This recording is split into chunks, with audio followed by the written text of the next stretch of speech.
Esta mañana estuvimos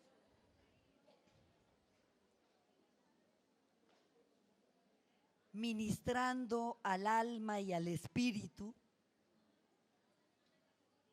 Estuvimos ministrando a nuestras emociones, a nuestros sentimientos, a nuestras decisiones y también a nuestros pensamientos. Esta tarde vamos a ministrar a nuestro cuerpo, porque somos cuerpo, alma y espíritu. Por eso, la predicación, la conferencia de esta tarde es tan espiritual como de la mañana, pero va dirigida a la otra parte que tenemos, que es el cuerpo. Nuevamente les pido que se sienten mirando hacia las filminas, porque casi toda la conferencia o toda la conferencia va a estar allá y es importante verla.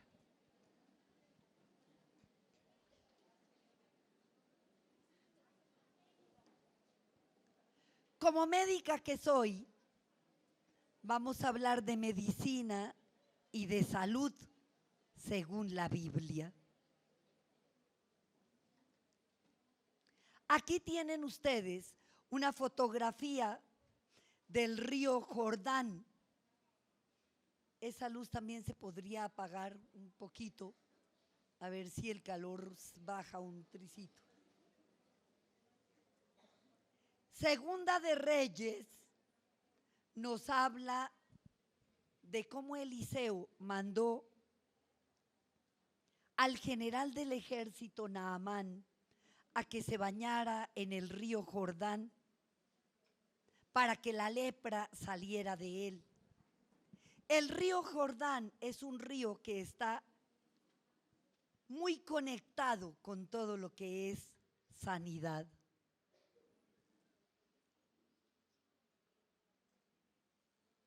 La medicina no reconoce a Dios como Dios, pero todos sabemos que el Dios de la sanidad es nuestro Señor. La medicina reconoce como Dios a Asclepio, que es el mismo Esculapio, hijo de Apolo y de Coronis. Y este es el bastón de Esculapio, que siempre fue el símbolo de la medicina. El bastón de Esculapio nos recuerda mucho la vara que el Señor le ordenó a Moisés que hiciera y que colocara una serpiente de bronce para que todo el que fuera mordido por la culebra y mirara a la serpiente pudiera quedar sano. Es un bastón que nos recuerda la cruz y al Señor Jesucristo, que es el sanador. Hoy en día, el símbolo de la medicina es este, que es el caduceo, porque el médico de Enrique VII se equivocó y él dijo que este era el símbolo de la medicina, pero este es el símbolo del dios Hermes o Mercurio, que es el dios mensajero y el dios del comercio. Tal vez era una especie de predicción, porque la medicina, que debe ser un ministerio, poco a poco se ha ido transformando en un mercado, en un comercio. Y vamos a ver cuál es la relación que hay entre la medicina, la salud y la Biblia. Empecemos por recordar 1 Corintios 3:16, que nos dice: ¿acaso no saben ustedes que son un templo de Dios y que el Espíritu de Dios vive en ustedes? Continúa en 3:17 diciendo: ustedes son el templo de Dios y a cualquiera que destruya su templo, también Dios lo destruirá. Primera de Corintios 6:19 dice: el cuerpo de ustedes es como un templo, y en ese templo vive el Espíritu Santo que Dios les ha dado.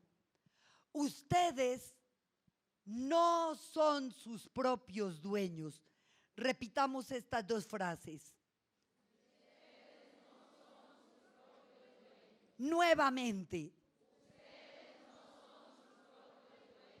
Con alguna frecuencia, sobre todo entre los jóvenes, escuchamos que dicen: es mi cuerpo, yo hago lo que quiera.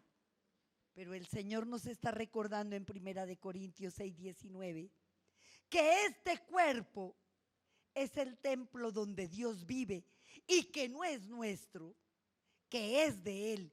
Y continúa diciendo en Primera de Corintios 6:20: cuando Dios los salvó, en realidad los compró y el precio que pagó por ustedes fue muy alto.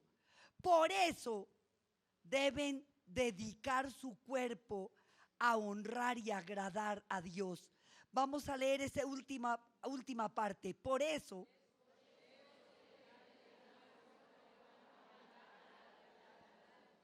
¿para qué es el cuerpo que tenemos? En las iglesias con mucha frecuencia se ministra el alma, que son los pensamientos, los sentimientos, las emociones, el intelecto. Pero en la iglesia muy pocas veces se ministra al cuerpo. Y aquí nos está diciendo la Biblia que el objetivo único del cuerpo es honrar y agradar a Dios. Y uno se pregunta: ¿cómo puedo honrar y agradar a Dios con mi cuerpo? Simplemente cuidándolo. ¿Cómo podemos, mujeres, honrar y agradar a Dios con nuestro cuerpo? Cuidándolo. ¿Y cómo cuidamos? ¿Cómo debemos cuidar nuestro cuerpo, que es el templo del Espíritu Santo? Dice Primera de Corintios 6:18: no tengan relaciones sexuales prohibidas, porque ese pecado, todos los pecados dañan el alma, pero las relaciones sexuales prohibidas, además, son las que más daño le hacen al cuerpo. Por eso dice, ese pecado es el que más daño le hace al cuerpo más que cualquier otro pecado. Las relaciones sexuales prohibidas son la fornicación, que comprende la masturbación, las relaciones antes del matrimonio, el adulterio, las relaciones con el mismo sexo, que son el homosexualismo y el lesbianismo y el bestialismo. Estas son las relaciones sexuales prohibidas. Hoy no vamos a hablar de ellas porque esa es una conferencia completa que dura 2 horas y que espero que las pastoras me vuelvan a invitar para hablarles, sobre todo en este momento en que el homosexualismo y lesbianismo está cobrando tanto vuelo, poderles hablar desde el punto de vista científico para que tengan una base científica para entender el daño del homosexualismo y del lesbianismo. Pero además de no tener relaciones sexuales prohibidas, ¿cómo debemos cuidar nuestro cuerpo?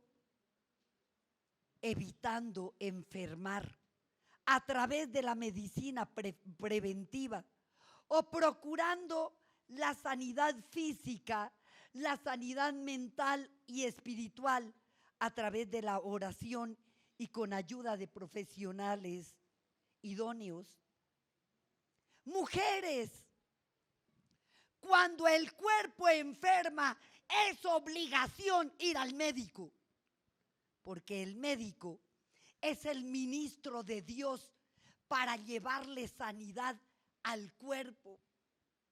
Cuando son las emociones, los sentimientos, los pensamientos, la parte espiritual la que enferma, entonces se va al pastor o al líder, o se va a un psicólogo o a una psicóloga para que le ayuden en la parte de sanar emociones y sentimientos. Pero cuando alguna parte de nuestro cuerpo, alma o espíritu están enfermos, no debemos quedarnos solo en orar. Hay que actuar, orar para que el Señor nos lleve al profesional idóneo. Pero ir al médico, el Señor mismo andaba con un médico que era Lucas, y el Señor mismo dijo que los enfermos necesitaban ir al médico. Pero además de eso, si tienen algún problema espiritual, además de orar, hay que buscar al pastor o a la pastora. Si tienen un problema emocional, hay que buscar al psicólogo o psicóloga, además de orar. Salud es el completo bienestar físico, mental, social y espiritual de una persona. Y nos preguntamos, ¿por qué enfermamos? Y enfermamos por muchas razones. Enfermamos por accidentes, pero también enfermamos por enfermedades genéticas, hereditarias, como la hipertensión, la diabetes, la artritis, el cáncer, que son enfermedades hereditarias. Enfermamos por descuido en nuestra salud y enfermamos por otros motivos. Estos 4 motivos son los que vamos esta tarde a desarrollar. Y vamos muy rápidamente a tocar el primero, los accidentes. Accidentes, hay accidentes prevenibles. La mayoría de los accidentes son prevenibles. En las iglesias debieran dar talleres sobre la prevención de accidentes. Y hay otros accidentes que son fortuitos, que no se pueden predecir, como por ejemplo una bomba, como ha sucedido estos días en Turquía, en el aeropuerto de Turquía, de Estambul. También tampoco se puede predecir un tsunami, tampoco se puede predecir lo de las Torres Gemelas, tampoco se puede predecir un incendio. O sea, hay accidentes que son fortuitos y que no se pueden predecir. Ese es el primer punto, que no es mayor cosa.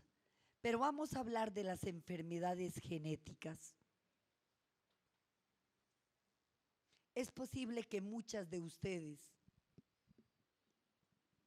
estén sufriendo alguna enfermedad genética. Cuando yo empecé mi vida cristiana, un domingo presentaron a una niña con retraso mental severo. Y el pastor la presentó al Señor y le dio gracias y le dijo: gracias porque tú quisiste hacerla así.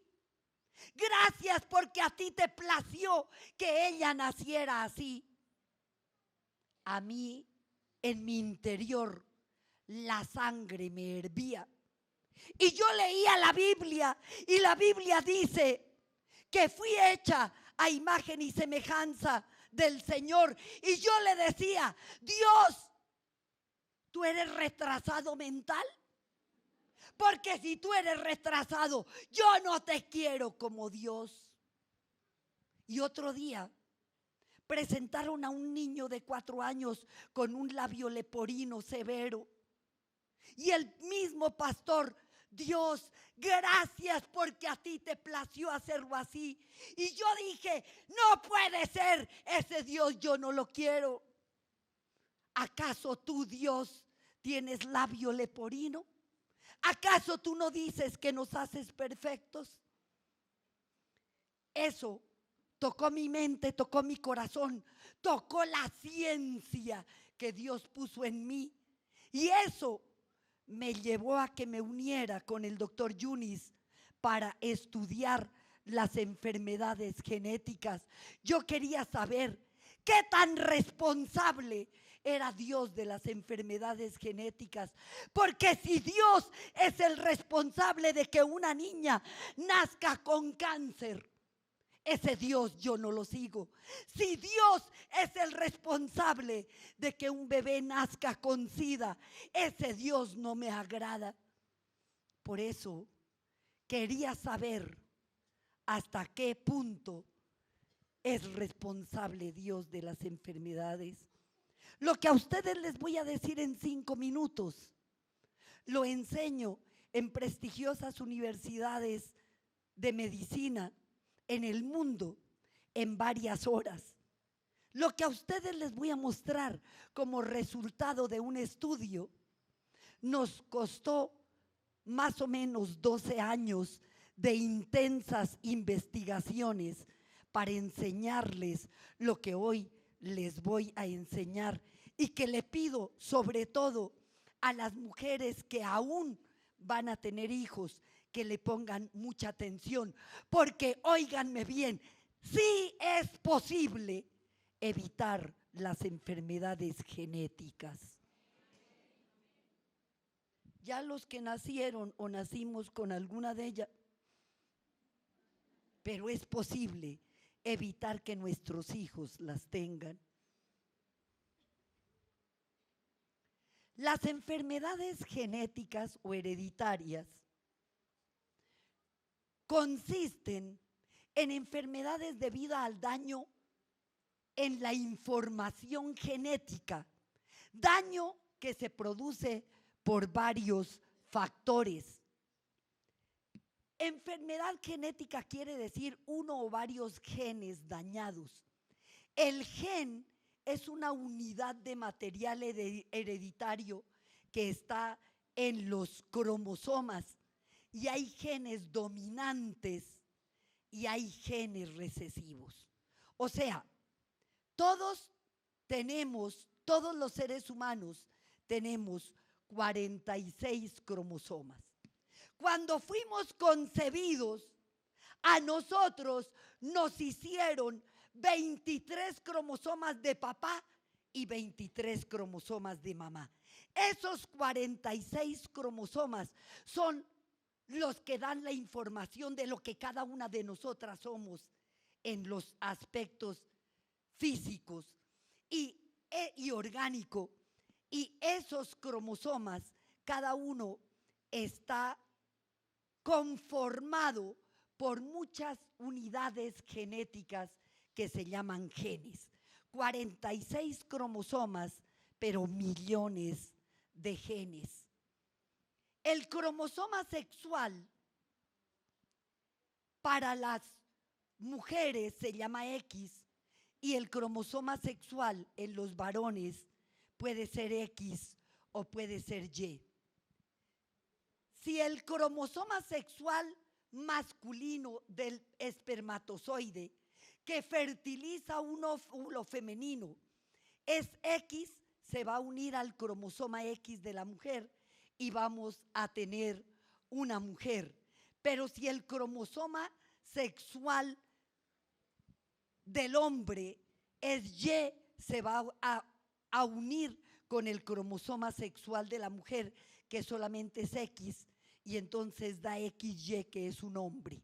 Es decir, el sexo, el que sea un hombre o una mujer, lo da el hombre, no lo da la mujer, sino lo da el hombre.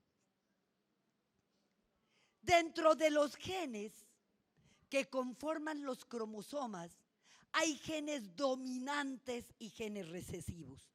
Los genes dominantes, por lo general, son genes fuertes y genes saludables, mientras que los genes recesivos, por lo general, son genes que llevan alguna alteración en la información de ellos.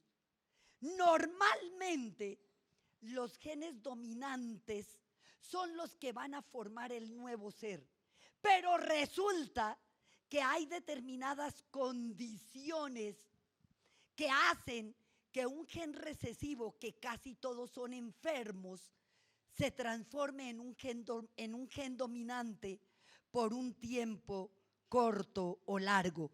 ¿Me están captando esto de los genes? Entonces, de los 46 cromosomas con millones de genes, son los genes dominantes los que se van en el óvulo, los que se van en el espermatozoide y los que forman el nuevo ser. Pero, repito, hay circunstancias que ya las vamos a ver, que hacen que un gen recesivo enfermo se transforme en dominante y vaya a producir enfermedad en ese nuevo ser. Ahí es donde se producen las enfermedades genéticas. Vamos a ver cómo Dios no tiene responsabilidad en ello, sino nosotros los humanos. Las enfermedades genéticas se producen cuando un gen recesivo por alguna circunstancia se transforma en dominante, y existen circunstancias, como les dije, que permiten temporal o permanentemente que un gen recesivo se vuelva dominante. Y aquí viene la explicación que costó tantos años. Ya en varias universidades, en el libro de endocrinología, están estos estudios que hicimos para mostrar lo que les voy a enseñar. Causas frecuentes de daño genético. Empecemos por el cigarrillo. La mayoría de cristianos y cristianas no fuman. Sin embargo, hay quienes sí lo hacen. El cigarrillo tiene nicotina. La nicotina causa que genes recesivos, genes que tienen enfermedad, se transformen en dominantes. Y para que ese gen revierta y de dominante vuelva a ser recesivo, se requiere haber dejado un mínimo de 6 meses de fumar. Es decir, que si un papá o una mamá, porque ese es el otro problema, un niño o una niña está hecho, formado, creado por Dios, pero por papá y por mamá. Con alguna frecuencia, cuando la jovencita va al médico, le dicen, deje de fumar si es que fuma. ¿Ya para qué? Dijo la lora. Pero si es el papá el que fuma, es igual, porque el papá va a llevar genes recesivos. Así que si tu novio, tu esposo, luego, cuando se casen, niña jovencita, fuma, para tener un hijo y no llevar las enfermedades genéticas que están ligadas a la nicotina, tiene que haber pasado mínimo 6 meses de haber dejado completamente de fumar. ¿Queda esto claro? Ahora también podemos entender por qué la mayoría podamos tener alguna enfermedad genética. Pero otro motivo, el alcohol. Tomar un vino no hace daño. Cuando hablamos del alcohol, estamos hablando de la borrachera. Una borrachera hace que genes recesivos se transformen en dominantes. Y para que esos genes vuelvan nuevamente a su carácter de recesivos, se requiere que hayan pasado mínimo 3 meses. En esta época, pero sobre todo en la época en que nos concibieron a nosotros, en países como el nuestro, la mayoría de los papás tenían relación con su esposa después de una borrachera. Es decir, después de haberse emborrachado, pero estando borrachos. Ahora te puedes contestar el por qué heredaste la hipertensión, el por qué heredaste el cáncer, el por qué heredaste la artritis, porque posiblemente fuiste engendrada a través de la borrachera de tu papá. Eso era algo corriente y todavía es corriente entre las parejas que no tienen a Cristo o entre los hombres casados con una mujer cristiana, pero que ellos no son cristianos. Así que para tener un hijo sano, que no tenga enfermedades genéticas ligadas al alcohol, como el labio leporino y otras muchas, es importante que ninguno de los dos, porque es que los hijos son hechos por ambos, que ninguno de los dos se haya emborrachado en los últimos 3 meses. ¿Estamos aprendiendo? Las sustancias psicoactivas. En las iglesias, con mucha frecuencia, se reciben drogadictos, se les hace tratamiento espiritual sobre todo y dejan las sustancias psicoactivas. Pero con mucha frecuencia estos exdrogadictos tienen relaciones sexuales con sus novias o con su esposa y quedan en embarazo. Esos niños seguro o casi seguro van a tener enfermedades genéticas que alguna vez en su vida se van a manifestar, porque las sustancias psicoactivas, el varito de marihuana, la anfetamina, la coca, producen daño genético y hay que dejar un mínimo de 1 año antes de poder engendrar a un niño sano. ¿Estamos aprendiendo? De la misma forma, hay medicamentos. No todos los medicamentos, gracias a Dios, pero hay algunos antihipertensivos, no todos. Hay algunos medicamentos para la gripa, no todos. Hay algunos medicamentos para diferentes cosas, como la hipertensión, como el colesterol alto. No todos producen daño en los genes. Por eso, cuando una mujer quiere tener un hijo, tiene que ir al médico, ella y el esposo, los dos, porque el niño se hace entre los dos. Y hablarle y decirle al médico qué medicamentos están tomando para que si necesitan para la diabetes, para el colesterol, para la tensión, les den medicamentos que no produzcan daño genético, porque hay muchos que sí lo producen.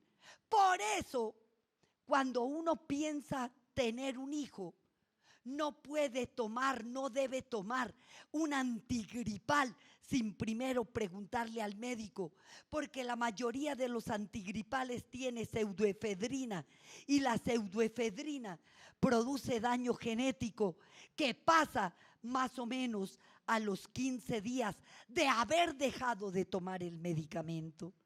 ¿Nos está quedando claro? Así que Dios no viene a meterte en la boca el antigripal. Lo tomas porque tú quieres tomarlo. Entonces, no es Dios el responsable de la enfermedad genética que herede tu hijo. Eres tú la responsable o tu marido el responsable. Porque quiero repetir hasta la saciedad. El niño o la niña se hace entre los dos. ¿Estamos viendo de dónde vienen las enfermedades genéticas? Podemos entender ahora sí que no es que Dios te dio un hijo o un nieto con retraso, con cáncer o con otra enfermedad. sino que fueron los padres de ese niño quienes, porque no lo sabían, propiciaron el que el bebé naciera con una enfermedad genética. ¿Estamos entendiéndolo? Igual la quimioterapia y la radioterapia. Una persona que ha necesitado quimioterapia o radioterapia debe dejar pasar 6 meses después de la última para poder pensar en quedar en embarazo. Igual las enfermedades activas. ¿Qué quiere decir eso? Mujeres aliancistas. Si tú tienes una diabetes que no está controlada y quedas en embarazo, o si tu marido tiene una diabetes que no está controlada y quedas en embarazo, puedes tener la seguridad que tarde o temprano ese hijo o esa hija va a desarrollar diabetes. Pero si está controlada, no tienes problema.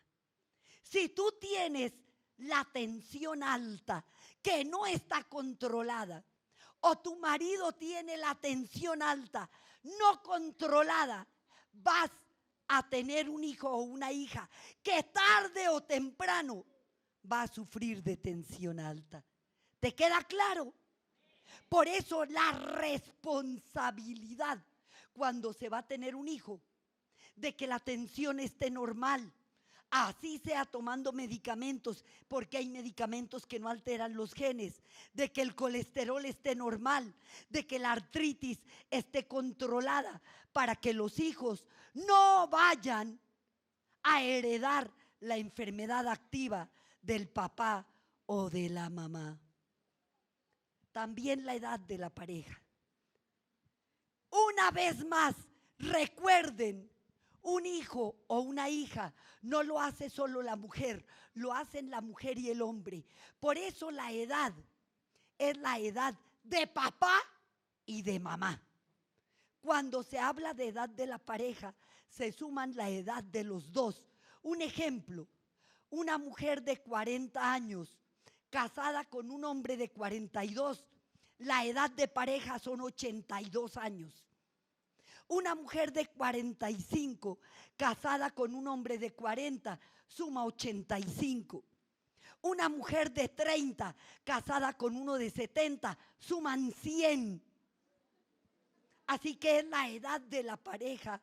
La edad de la pareja no es la edad de la mamá, como muchas veces se cree. Es la edad de los dos. Está demostrado científicamente que la edad óptima para tener hijos es que ojalá no se pase de 85 años de los dos, sumados los dos. Cuando ya se pasa de 85, pónganme atención y escuchen, por favor. Dejemos los comentarios para después. Cuando ya se pasa de 85, entre 85 y 90 años, la posibilidad de tener hijos con enfermedades genéticas se sube más o menos a un 15%. Cuando se pasa de 90 a 95, se sube a un 25%.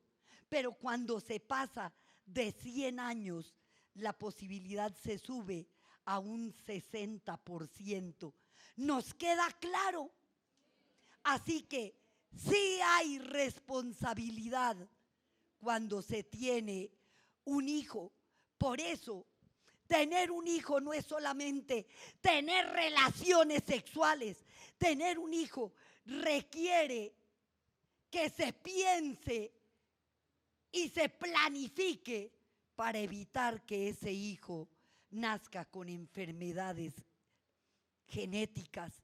Sí se puede, mujeres aliancistas, sí se puede tener hijos sin enfermedades genéticas, pero hay que tener en cuenta lo que les acabo de mencionar para tener muy en cuenta los factores que pueden desencadenar las enfermedades genéticas. Aprendimos, mujeres. Así que no vuelvas a decir que la enfermedad genética de tu hijo o la tuya fue porque Dios lo quiso. Dios nos hizo a su imagen y semejanza. Y Él no es diabético, Él no es artrítico, Él no sufre de colesterol alto, Él no es hipertenso. Y ya hemos visto el segundo punto. Vamos al tercer punto, que es el punto más largo y que es el que motiva realmente las enfermedades. Enfermamos por descuido en la salud. Y vamos a estudiar cuáles son los descuidos más frecuentes en la salud. Enfermamos por falta de medicina preventiva. Enfermamos por falta de ejercicio, por exceso en el comer o el beber, por comidas no balanceadas, por no descansar, por no procurar asistencia médica o no seguir las indicaciones del médico, o por ignorancia de los procesos fisiológicos. Vamos a tocar cada punto, así que no se preocupen. El primer punto, por la falta de medicina preventiva. Está demostrado, mujeres, que cuando se detectan en forma temprana los riesgos, la diferencia entre estos dos hombres de la misma edad la da el que el uno fue al médico y el otro no. La hipertensión, cuando apenas asoma, es fácilmente controlable. Las hiperlipidemias, o sea, colesterol alto o triglicéridos altos, se pueden controlar cuando se detectan rápidamente. La diabetes se puede incluso curar, controlar al menos cuando se detecta rápidamente. El cáncer, la mayoría de los cánceres, no todos, pero la mayoría, el 90% de los cánceres curan, son tratables cuando se detectan rápidamente. Las enfermedades cardiovasculares y otras enfermedades. Pero el problema es que sobre todo los y las cristianas no van al médico. Yo les pregunto, si en esta casa, en la pared, aparece una fisura debido a la humedad, ¿ustedes oran para que la humedad se quite y la fisura se arregla? Se ríen con toda la razón. O llaman a un maestro de obra para que venga y lo arregle. No quiero ver a las mujeres de la Alianza Cristiana orando: reprendo espíritu de grieta, grieta fuera en el nombre del Señor.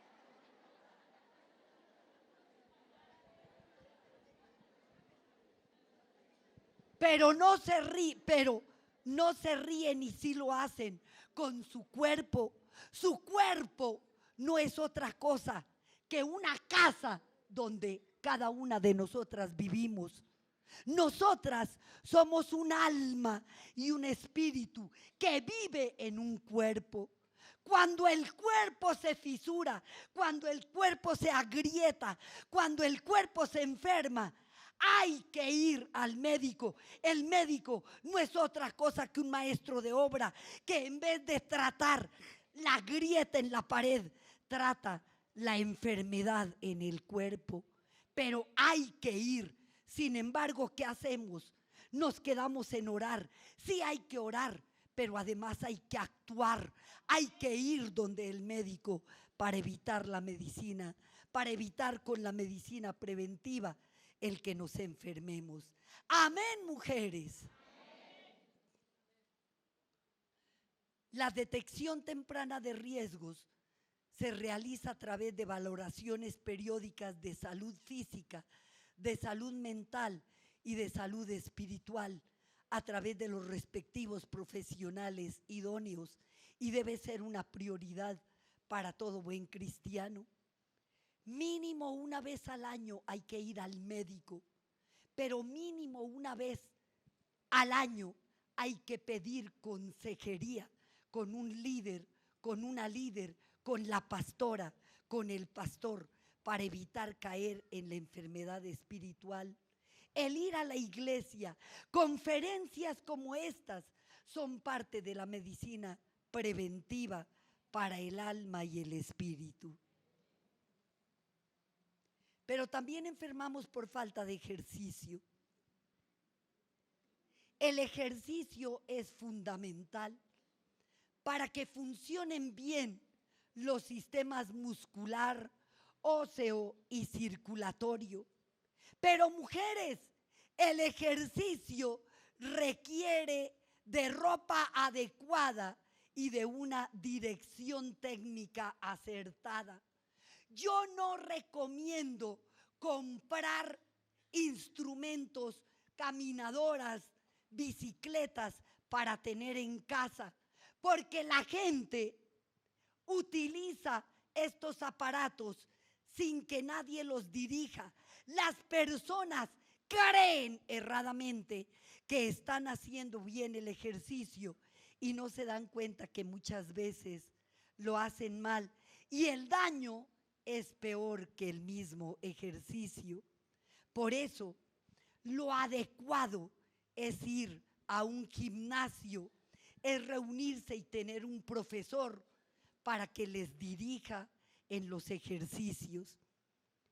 Mujeres, oficio no es ejercicio, porque el ejercicio, repito, requiere ropa adecuada y requiere ejercicios que estén dirigidos. ¿Nos queda claro? Muy bien. También enfermamos por descuido en nuestra salud debido al exceso en el comer o en el beber. La Biblia nos dice en 1 Corintios 6:12, soy libre de hacer lo que quiera. Claro que sí. Pero fíjense bien lo que dice. No todo lo que uno quiere conviene. Por eso no permito que nada me domine. Yo soy libre de comer tamal todos los días. Claro que sí. Pero no todo lo que yo coma me sirve. No todo me conviene. Por eso,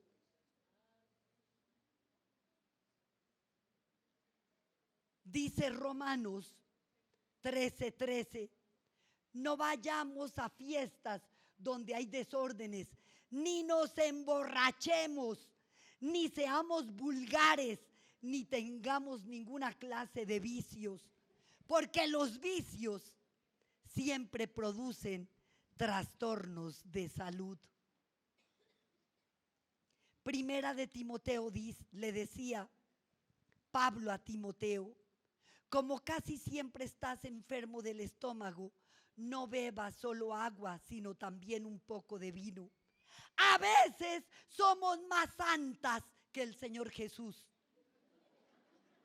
El Señor Jesús tomaba vino todos los días al almuerzo, no se emborrachaba, tomaba una copita de vino absolutamente todos los días, porque esa es la costumbre. No creamos que nosotras somos más santas que las cristianas de Europa o de Argentina. Y en Argentina y en Europa, con el almuerzo se toma una copa de vino, no solo por salud, sino porque es más barata que la botellita de agua. Tomar una copa de vino que no pase de una copa pequeña de vino, máximo una copita al día, no solo no produce daño, sino que produce un beneficio cardiovascular, porque mejora la circulación y protege el corazón. Por eso, no vuelvan a decir que el pastor o la pastora están pecando o algún líder porque se toman una cerveza, una, no se emborrachan, una cuando hay un piquete, o porque en una boda se toman una copita de champaña, o porque en un almuerzo se toman una copita de vino. ¿Queda claro? Lo que la Biblia prohíbe es la borrachera, pero una copita de vino nunca está prohibida, ni una cerveza tampoco está prohibido. También enfermamos por comidas no balanceadas.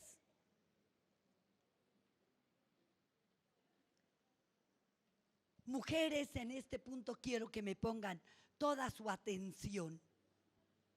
Las grasas, los fritos como las papas fritas, las salsas como las salsas que se le echan al pescado, a la carne y a todo lo demás, todas las salsas, los picantes y la comida chatarra producen enfermedades del síndrome metabólico y de riesgo cardiovascular. La mayor causa de muerte en las personas es por síndrome metabólico y riesgo cardiovascular. ¿Por qué se te dañó el hígado? Por comida no balanceada. ¿Por qué se te dañó el corazón? Por comida no balanceada. ¿Por qué se te descompensó la tensión? Por comida no balanceada. ¿Por qué se te descompensó la diabetes? Por comida no balanceada. Que de vez en cuando, una vez al mes, una vez cada 3 meses, te comas una hamburguesa o te comas un plato de lechona, no tiene problema. Pero que lo hagas frecuentemente, sí tiene problema y te va a enfermar. ¿Estamos aprendiendo, mujeres? Muy bien. Una dieta balanceada es una dieta que debe de tener proteínas. ¿Qué proteínas? Proteína de tipo animal, como las carnes, los lácteos y los huevos. Cuando hablo de carnes, carne es la carne de pollo, carne es la carne de marrano, de cerdo, carne es la carne de pescado, carne es la carne de res. Así que cuando estoy hablando de carne, no estoy hablando solamente de la carne de res. Carne es toda la carne de cualquier animal, carne de pato, carne de morsa, carnes diferentes que se comen, carne de cabrito, carnes diferentes que se coman. Esos son carnes. Lácteos es la leche de vaca, la leche de oveja, la leche de cabra, las leches diferentes, y huevos también. Esto es importante tenerlo en cuenta. Hay también proteína vegetal que está en los cereales, en los granos, como por ejemplo en la soya, como por ejemplo en el frijol, como por ejemplo en todos los demás granos hay proteína vegetal. Hay algunas que son tan santas, más santas que la Biblia, que dicen: eso sí, yo lo único que como es dieta vegetariana. Algún día las pastoras me van a traer para dictarles conferencias científicas y entonces les voy a enseñar que antes del diluvio, debido a las condiciones de la atmósfera, no existían enfermedades, morían por otros motivos y la gente era vegetariana. Pero que cuando ustedes leen Génesis 9:3, recién que se acaba el diluvio, Dios le dio orden a Noé y a sus hijos que comieran también carne animal. ¿Por qué? Porque cuando vino el diluvio, debido a que cambiaron las condiciones de la atmósfera, empezaron las enfermedades bacterianas y para resistir, para producir las inmunoglobulinas necesarias para el sistema inmune, se requieren proteínas de origen vegetal, de origen animal.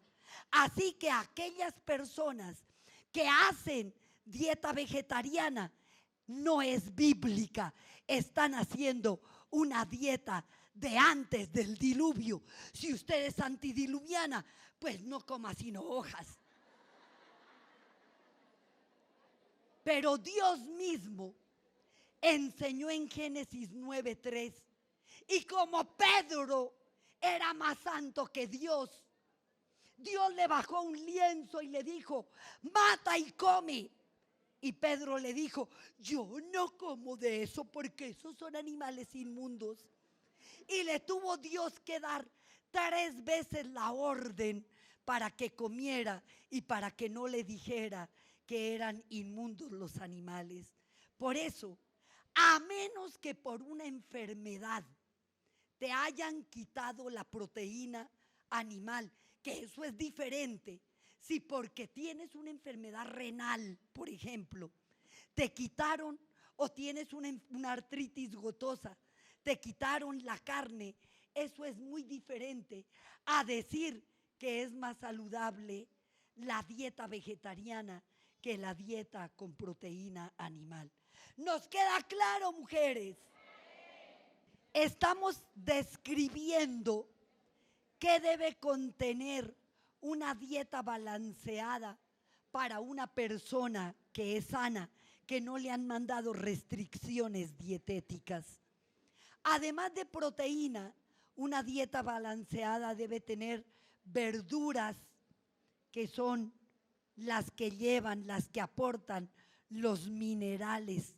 Debe tener frutas, que son las que aportan las vitaminas, y debe tener un carbohidrato, que es el que aporta las calorías, y tener además una pequeña porción de postre. Esto es una dieta balanceada para una persona que no tiene restricciones de nada. ¿Queda claro? O sea, perdónenme, esta dieta balanceada no es la dieta para el 90% de las mujeres que están aquí. Así que no se hagan ilusiones. ¿Ya? Pongámosle que para el 80%, porque veo algunas que sí son delgadas.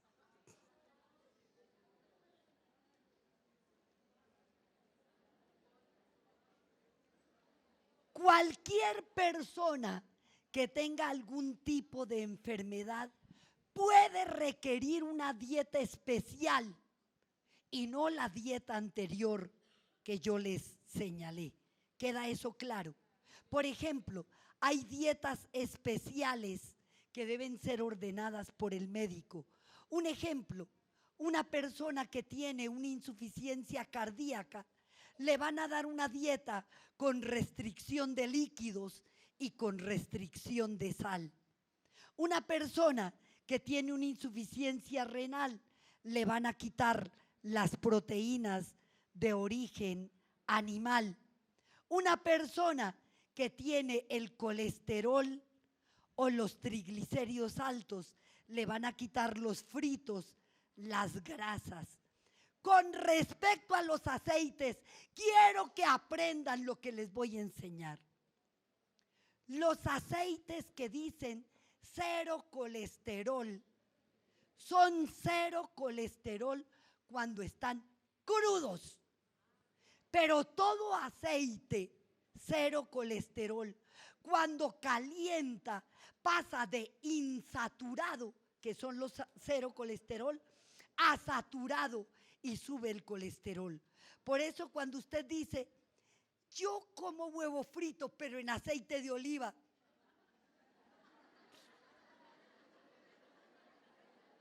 hágalo en cualquier aceite. Porque, repito, el aceite 0 colesterol, cuando se calienta, pasa de insaturado a saturado y sube el colesterol. ¿Nos queda claro? Otra dieta especial es la de los diabéticos. Lógico, a los diabéticos les quitan el azúcar. Si el diabético es obeso, le van a quitar posiblemente también las harinas. Pero si el diabético es flaco, como la mayoría de los diabéticos insulino dependientes que son flacos, el médico necesita engordarlo sin que se le suba el azúcar. Escúchenme bien esto, mujeres, porque les voy a quitar una venda de los ojos. Todas las harinas suben el azúcar en la sangre, excepto el salvado. La harina de salvado, que es con la que se hacen el pan integral, las galletas integrales y todo lo que se llama dietético, es una harina que engorda, pero no sube el azúcar en la sangre. Si tú eres diabética flaca y el médico necesita que engordes, come productos dietéticos integrales. Pero si tú eres obesa, no se te ocurra comer pan integral ni galletas integrales, porque esas no te suben el azúcar en la sangre, pero te engordan más que las harinas blancas. ¿Queda claro? ¿Lo han aprendido?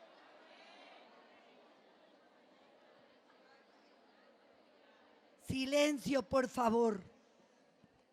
Así que, por favor,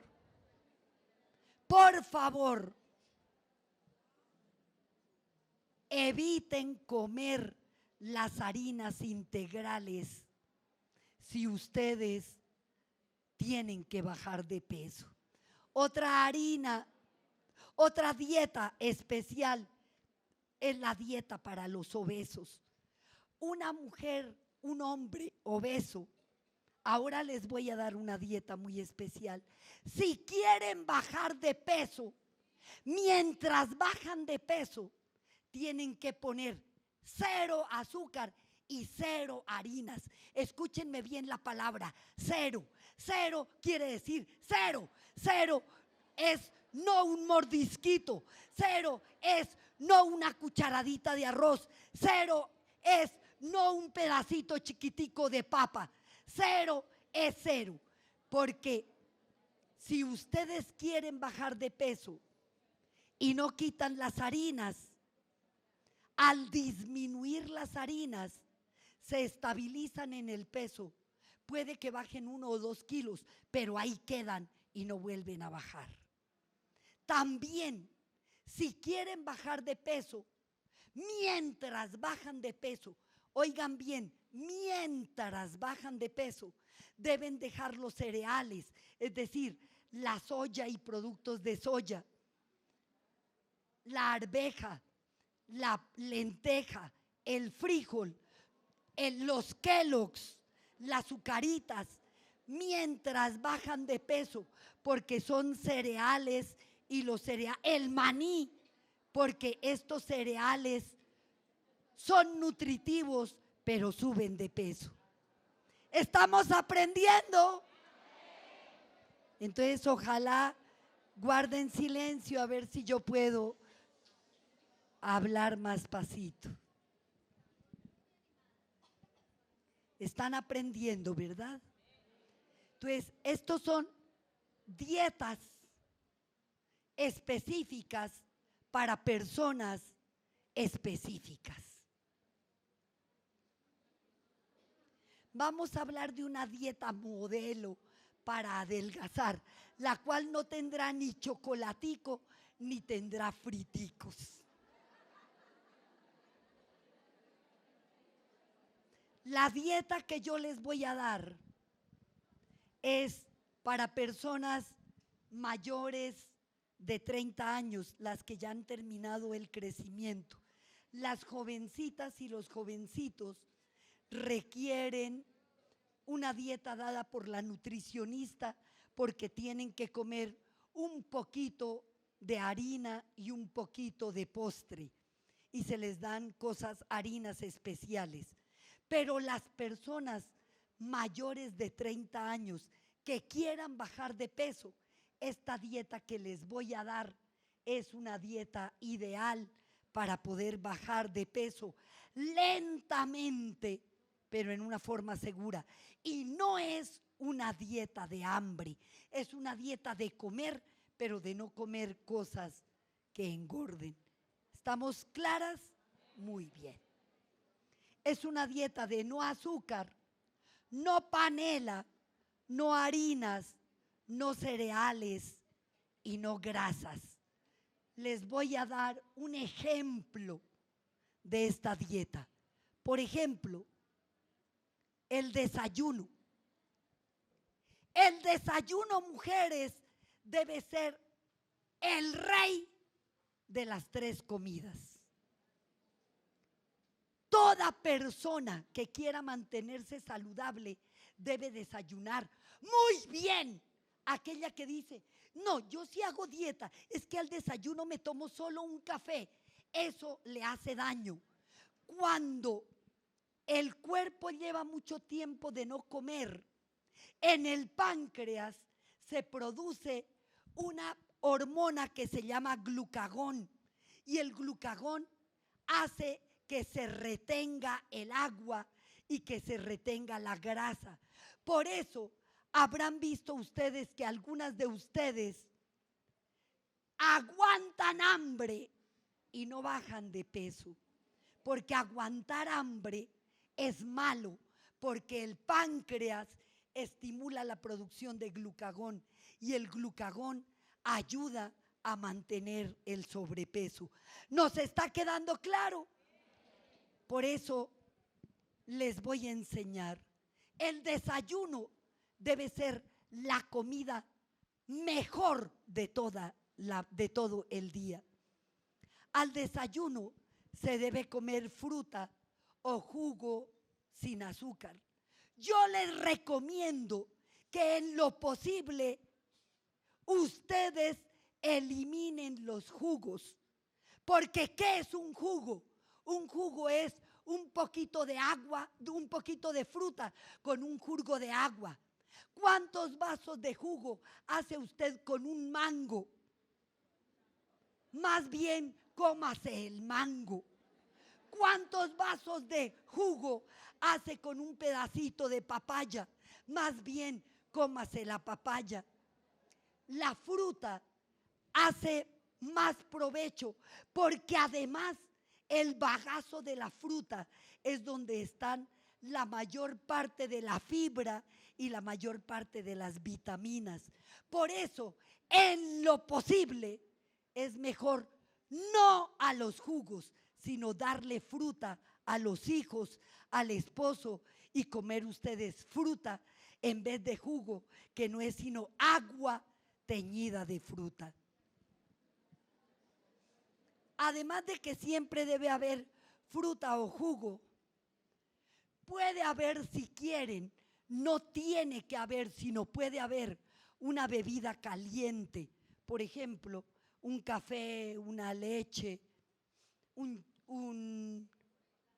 café con leche, un chocolate dietético, algo sin azúcar, si es que están acostumbradas a una bebida caliente. Y deben comer proteína. Y recomiendo que se coman 2 porciones de proteína. Por ejemplo, un pedazo de queso, que puede ser queso fresca, queso pera o queso light, con un huevo, o queso con una salchicha baja en grasa, o un pedazo de jamón y un pedazo de queso, o un huevo y una salchicha. 2 de estas 4 proteínas es importante comer a diario. Eso es un buen desayuno. Si usted desayuna con abundante fruta, con un café y con 2 proteínas, usted queda llena y usted no necesita pan, no necesita arepa, no necesita ponquecito, no necesita absolutamente más porque queda completamente llena. Amén. Muy bien. Vamos a hablar ahora del almuerzo. ¿Cómo debe ser un almuerzo de dieta? El almuerzo puede contener consomé si es que quieren algo caliente. ¿Qué es consomé? Consomé es una sopa sin recao.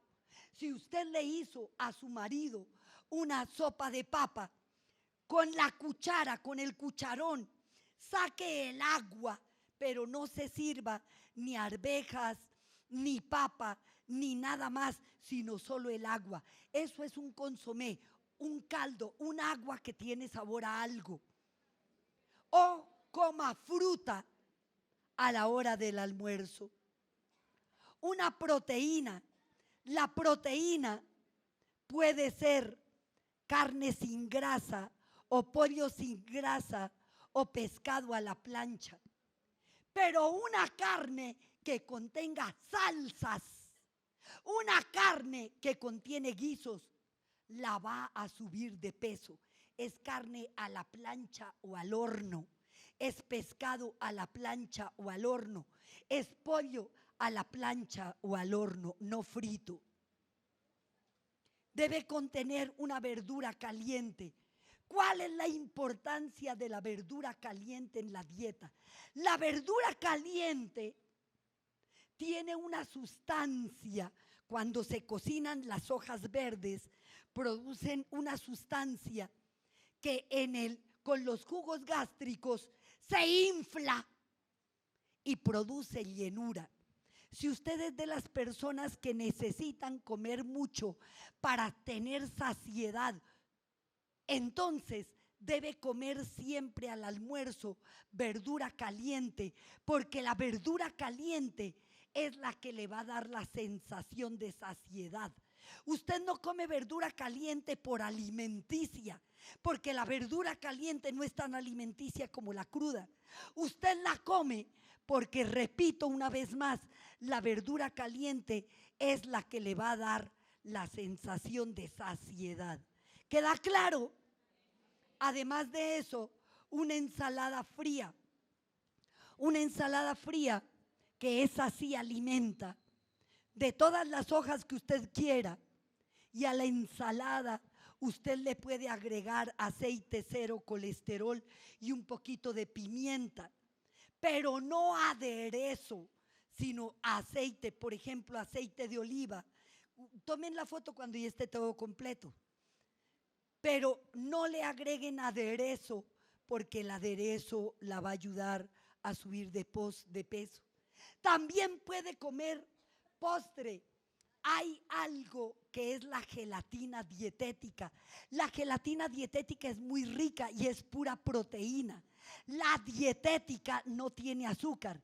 Háganla en la mitad del agua, o el flan dietético que se hace en leche, pero háganla en la mitad del líquido que les recomiendan para que quede duro, porque una gelatina dura que se pueda cortar en cubitos quita el hambre. Cuando usted tenga hambre, si usted come gelatina sólida, el hambre se le pasa, pero que no sea gelatina con azúcar, sino dietética.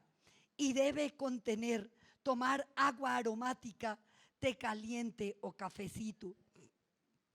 Tenemos una maña, escúchenme bien.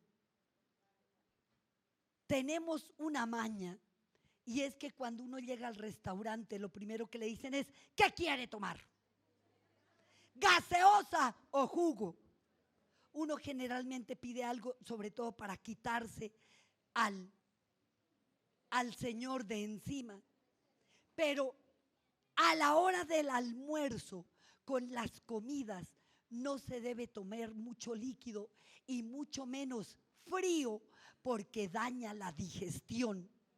A la hora del almuerzo no se recomienda tomar bebidas gaseosas. A la hora del almuerzo no se recomienda un vasado de agua. A la hora del almuerzo se recomienda para la digestión algo pequeño y caliente, como un agua aromática o como un tinto que ayudan, o un té que ayudan a la digestión. ¿Estamos aprendiendo? Ahora sí le pueden tomar foto de lo del almuerzo. Vamos a pasar a la recomendación para la cena. Por favor, silencio. Tengan la bondad. Vamos a pasar a la recomendación de la cena. A la hora de la cena o comida, se puede volver a comer consomé o fruta, una porción moderada de carne o de pollo o de pescado o de atún o de jamón o de salchicha o un lácteo, cualquier proteína a la cena, y agua aromática, té caliente o cafecito, pero no se debe comer en la noche, se debe evitar la verdura en la noche, porque la verdura es de difícil digestión y después están con pesadez y con fotis toda la noche y molestando al compañero o a los hijos debido a esto. ¿Queda claro lo que se recomienda para la cena? Estamos aprendiendo, mujeres. Muy bien. Pero además, en la dieta se debe comer entre comidas. Recuerden, mujeres, la sensación de hambre es mala. La sensación de hambre produce daño al organismo. Una dieta donde tú aguantas es una dieta que te va a enfermar. Por eso, entre comidas sí puedes comer. ¿Qué puedes comer? Máximo 2 de los siguientes alimentos en pequeña porción. Puedes tomar un lácteo sin azúcar, puedes tomar leche baja en grasa, queso sin grasa, jugo sin azúcar, una porción moderada de fruta, puedes comerte un jamón bajo en grasa, una salchicha o un atún. Así que si tú tienes hambre, cómete una, máximo 2 de estas cosas entre desayuno y almuerzo o entre almuerzo y comida. No es aguantar hambre. La salchicha la puedes comer pasada por agua, calentada en agua o al horno, no frita, porque los fritos te van a subir de peso. Estamos aprendiendo, mujeres. Recuerden, la dieta que les acabé de dar no la deben hacer personas que tengan alguna enfermedad y que el médico les dé una recomendación específica para ellos. ¿Ya? ¿Quedó eso claro? Muy bien. También enfermamos por no descansar. Éxodo 20, del 8 a 10 dice: acuérdate del día de reposo para santificarlo.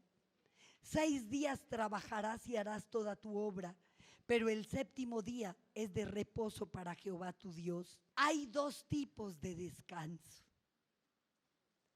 El descanso del cuerpo se hace en la noche y se hace 1 o 2 veces al año en las vacaciones. Pero tenemos que permitir que descanse el alma y el espíritu, o sea, que descansen las emociones, los sentimientos, los pensamientos y las decisiones. ¿Cómo descansan? Yendo a la iglesia. El culto del domingo es el descanso espiritual, porque es cuando el Señor lleva alimento que les va a ayudar a tomar decisiones, a cambiar aquellas que estaban erradas, a cambiar los pensamientos o los sentimientos. Por eso es que Dios dijo que había que reposar un día a la semana, no para reposo del cuerpo. El día domingo no es para quedarse acostado en la cama. El día domingo es para ir a la iglesia, para que nuestra alma y nuestro espíritu puedan reposar. ¿Nos queda claro, mujeres? Las vacaciones son reposo para el cuerpo. También enfermamos cuando no procuramos asistencia médica o no seguimos las indicaciones médicas. Recordemos que el Señor Jesús dijo en Lucas 5:31, los que necesitan del médico son los enfermos, no los que están sanos. En la época de Jesús no había medicina preventiva, pero ya en la época de Jesús, Jesús mismo daba orden de que los enfermos debían ir al médico. Todavía con frecuencia recibo mensajes por mail donde me preguntan si ir al médico siendo cristiano es una falta de fe. Lo que es una falta de estudiar, de leer y de aprender las escrituras. Amén. Muy bien. Pero por otro lado, no buscar la asistencia médica o no seguir las indicaciones médicas, eso nos lleva a enfermarnos. Josué 1:9, el Señor nos dice: yo te pido que seas fuerte y valiente, que no te desanimes ni tengas miedo, porque yo soy tu Dios y te ayudaré por donde quiera que vaya. Mujeres, quiero que entiendan esto y les quede claro. Dios no hace por nosotros lo que nosotras debemos hacer. Dios no va a sanar lo que el médico debe sanar. Que Dios en campañas especiales haga milagros especiales es diferente. Lo hace para aumentar la fe de la gente que va a la iglesia. Pero el día que Dios empiece a sanar amigdalitis, yo le reclamo y le paso factura, porque la medicina es una ciencia que viene de Dios, y si Él va a hacer por mí lo que yo debo hacer, entonces Él es deudor mío. ¿Ustedes creen, mujeres, que Dios no puede hacer una casa? ¿Hay algo imposible para Dios? ¿Ustedes creen que no puede hacer un carro? ¿Qué les parece si cuando quieren una casa, en vez de orar por los recursos, oran por la casa y la casa cae y aparece? Les da risa, pero es lo mismo. Si Dios hiciera las casas o los carros, sería deudor de los empleados, de los obreros, de los ingenieros y de todos los que han estudiado. ¿Nos queda claro, mujeres? Por eso, si a ti te dice el médico que requieres una cirugía, más que orar para que, ay doctora, ore para que no me tengan que operar de la hernia. Si eso es una cirugía tonta, no es sino ir y orarle al Señor para que la mano del cirujano esté guiada por Él y tú quedes bien. Nos está quedando claro cómo es la sanidad del Señor. Muy bien. Los medicamentos se deben tomar como el médico los manda. No es cristiano que si te mandan 2 tabletas para la tensión, tú sabes más que el médico, te tomas una. Entonces, ¿para qué vas al médico? Medícate tú misma. No es cristiano, no agrada a Dios que si te mandaron un antibiótico, tú resuelves que es muy fuerte y que en vez de tomarte 3 al día, te tomas 1 o te tomas 2. Los medicamentos, cuando se toman en las dosis inadecuadas, permiten que la enfermedad crezca y después se vuelve verdaderamente difícil poderla controlar. Amén, mujeres. ¿Estamos aprendiendo? Hoy el Señor está ministrando nuestro cuerpo. ¿A cuántas las está ministrando el Señor? Bendito sea. También enfermamos por ignorancia de procesos fisiológicos que son normales. Por ejemplo, estos son distintos procesos, como la alimentación materna. Hoy en día, los niños se enferman mucho porque nuestras jóvenes no le están dando seno. Y la leche materna tiene inmunoglobulinas que ayudan a prevenir enfermedades. ¿Podríamos hacer silencio, por favor? Así que el no darle leche, que no puedes, es distinto. Pero una mujer que pueda debe darle leche materna a su bebé. También se enferma por la alimentación infantil. Con mucha frecuencia a los niños los repletan de comida, porque hay una idea rara de que el niño bonito es el gordito que parece un marranito.